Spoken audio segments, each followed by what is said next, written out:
Capítulo 829.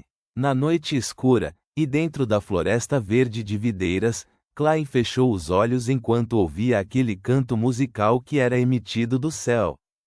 Ele se sentia calmo no corpo e na mente, mas sentia uma leve sensação de depressão e tristeza crescer, emanar e ressoar.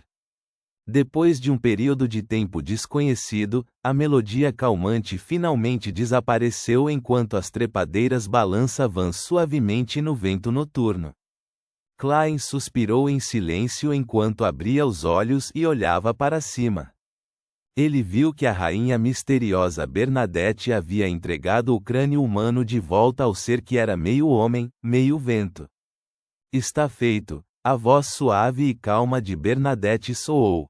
Obrigado pela ajuda. Klein se curvou mais uma vez enquanto controlava o espectro Senor para retornar ao seu lado. Nesse momento, as videiras se retraíram para cima e lentamente ficaram fracas. Logo, a floresta verde desapareceu. Klein e Senor pousaram simultaneamente na entrada da ponte. Não havia ninguém ao redor dessa área silenciosa, além de um pelotão de soldados cujas costas estavam voltadas para ele. Não havia nada diferente de antes. A cena de conto de fadas de antes era como uma ilusão. Só então Klein teve tempo de observar sua marionete. Ele descobriu que sua marionete parecia mais um homem morto do que antes. Seu rosto estava pálido e sua aura fria. Dava uma óbvia sensação de melancolia. Este é provavelmente o resultado de uma única alta dosagem de contaminação. Se for apenas vigiar o portão Chanes de 1 a 2 vezes por semana, com cada turno acontecendo durante o dia, não seria tão grave. É impossível que 2 meses seja o limite. Se for esse o caso, mesmo que seja a igreja de uma divindade ortodoxa, ela não será capaz de arcar com tais perdas. Espero que um guardião normal viva por vários anos, ou até mais de 10 anos. No entanto, é fácil sofrer mutações no meio do caminho e perder o controle. Eles provavelmente já sabem do resultado quando escolheram se tornar guardiões. Klein sentiu-se comovente ao fazer Senor projetar-se na moeda de ouro dentro da cigarreira de ferro. Depois disso, ele usou viajar para ir ao mar. Depois de arranjar comida para a fome rastejante, voltou para o banheiro de seu quarto principal na rua Boquilund, número 160. Reticências. 5 de junho. Domingo. Dentro do castelo da família Hall. Audrey estava sentada em frente a uma mesa de estudo enquanto admirava a visão do item místico que acabara de adquirir. Sua aparência externa era a de uma luva de renda preta que alcançava o cotovelo. Parecia ser um produto da família real que vinha com uma sensação de magnificência e elegância. Este foi o item que a artesã fez depois de algum tempo, usando a característica de Beyonder do mentor da confusão que ela havia obtido do mundo German Sparrow. Audrey já havia perguntado a seu pai, Conde Hall, e obteve a resposta: você pode comprá-la e usá-la para si mesma. Ter essas boas intenções já é bom o suficiente, por isso, ela instruiu especialmente o senhor enforcado a fazer com que o artesão a transformasse em um item que pudesse ser carregado por uma dama. Isso também a fez suspeitar se seu pai tinha itens místicos melhores ou se a igreja da deusa lhe fornecia proteção de alto nível. Com base na descrição do enforcado, esta luva deu ao usuário vários poderes. Um deles era o aprimoramento da dignidade e do corpo, fazendo com que os seres ao redor rebaixassem sua posição para se submeterem sem perceber. Outra era distorcer, a capacidade de distorcer as palavras, ações e intenções de um alvo. Permitia formular uma determinada ordem que lhes proporcionava uma vantagem. O terceiro era subornar, que os influenciava através de um gesto simbólico. Permitia que o alvo sentisse uma grande sensação de carinho, tornando difícil ter qualquer pensamento de animosidade ou mesmo desejar lutar contra o usuário. Se as condições fossem adequadas, a pessoa que recebeu o suborno teria uma chance extremamente pequena de atacar seus companheiros. Audrey ouviu do Senhor Mundo que este era um tipo de poder de Beyonders desse caminho que era conhecido como suborno atrativo. O último era produzir um efeito de caos em um alvo ou área circundante, tornando difícil que os ataques atingissem o usuário e fazendo com que o inimigo facilmente escolhesse fazer o julgamento errado. Audrey ficou muito satisfeita com esses efeitos. No entanto, o que a incomodou foi que o nível do artesão era baixo. O item místico da sequência 5 que ele criou teve efeitos colaterais negativos relativamente graves. Primeiro, faria com que a psique do usuário ficasse sombria lentamente, fazendo com que muitas vezes desejasse pegar atalhos, usar esquemas ou métodos desonrosos para completar as coisas. Em segundo lugar, o usuário entraria em um estado de caos depois de usá-lo por mais de 3 minutos. Audrey já havia tentado antes, e cometeu um erro sem perceber quando estava tomando banho. O procedimento normal era deixar a empregada encher a banheira com água e ajustar a temperatura antes de tirar a roupa, entrar na banheira e depois terminar de lavar. No entanto, Audrey entrou pela primeira vez na banheira, encheu-a de água fria e esperou até que suas roupas estivessem molhadas antes de se lembrar de tirá-las. A parte boa era que ela finalmente havia se controlado e não havia chamado a empregada para testemunhar um assunto tão embaraçoso. Isso me faz sentir como um babuíno de cabelos cacheados. Audrey pensou com vergonha e raiva. Ela achou o primeiro efeito negativo aceitável porque ela era psiquiatra. Muitas vezes, podia verificar a si mesma e eliminar seus pensamentos sombrios. Além disso, tinha Suzy para ajudá-la como espectadora. No entanto, o segundo efeito negativo foi completamente inaceitável. O segundo efeito negativo é demasiado problemático. Tudo o que posso fazer é levá-la comigo. Vou usá-la em momentos críticos. Eu ainda tenho a mentira. Vai amplificar minhas emoções. Então, combinado com a luva, só vai piorar a escuridão no meu coração. Talvez eu não consiga aguentar.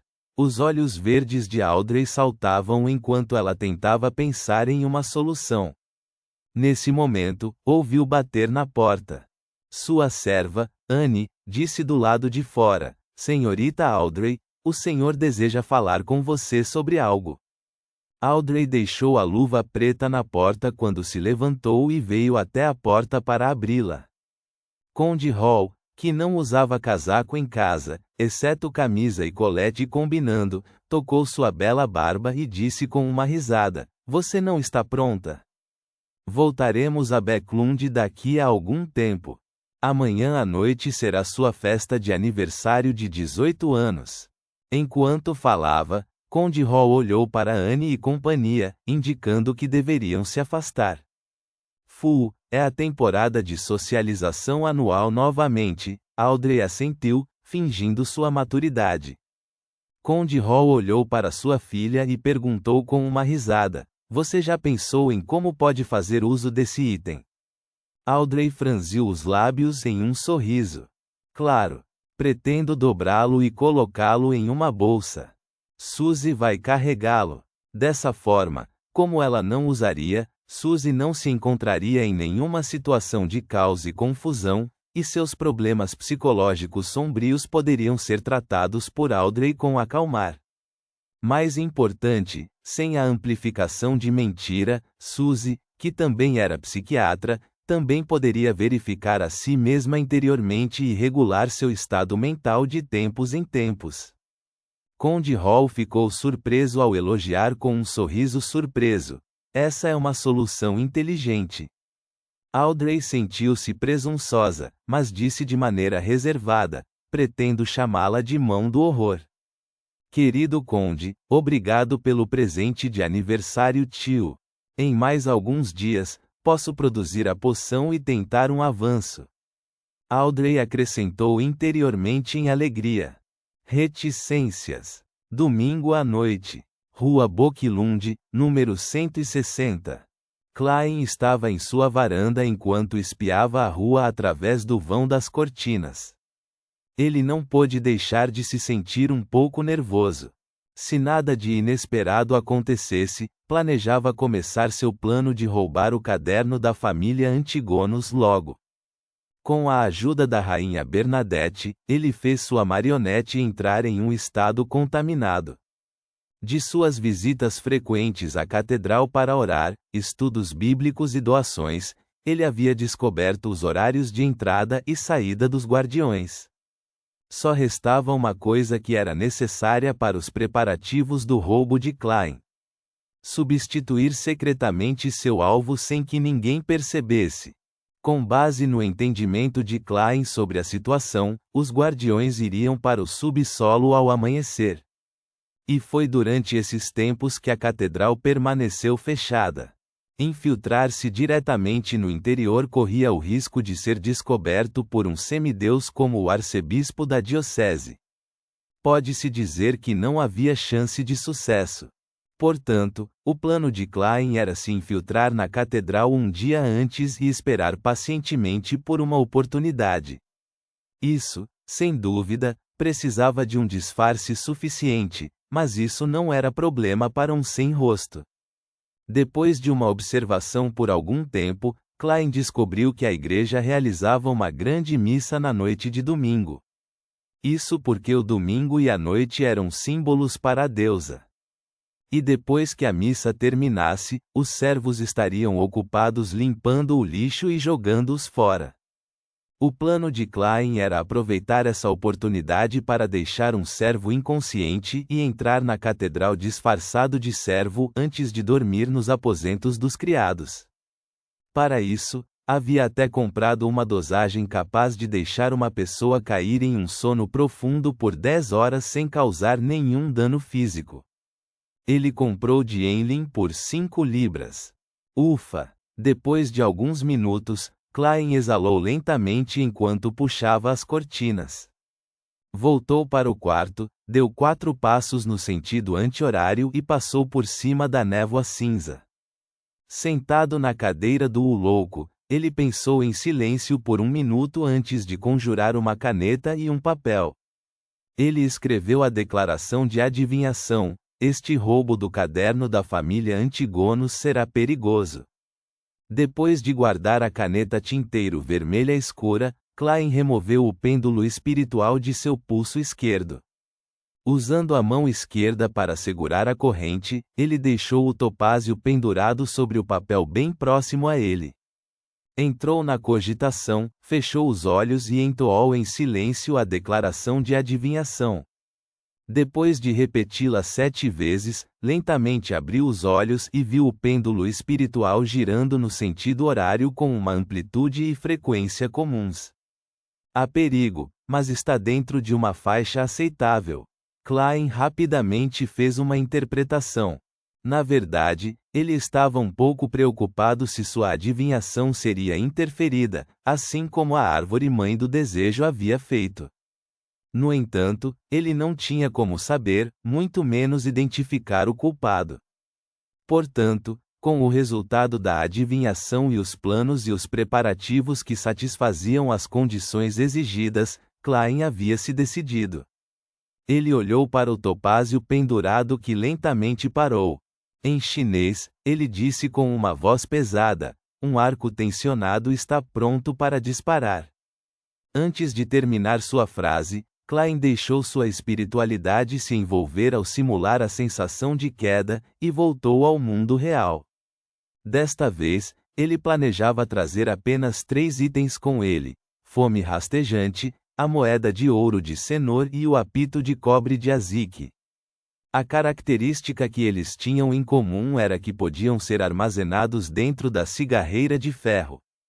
Ele poderia usar o anjo de papel e uma parede de espiritualidade para fornecer uma camada dupla de proteção. Quanto aos outros itens, havia uma grande chance de que não pudessem passar pelo portão Chanes, pois poderiam facilmente desencadear uma anomalia no selo central. Portanto, Klein havia deixado o resto de seus itens, bem como seu dinheiro, acima da névoa cinza, preparado para fugir imediatamente se algo desse errado. Só que as ações de 3% da companhia Coin no valor de 12.800 libras estão ligadas à identidade de Duane Dantes. Klein rapidamente controlou seus pensamentos, pegou um espelho e o colocou no travesseiro. Em seguida, desenhou o misterioso símbolo usado para invocar a Rhodes. Ponto.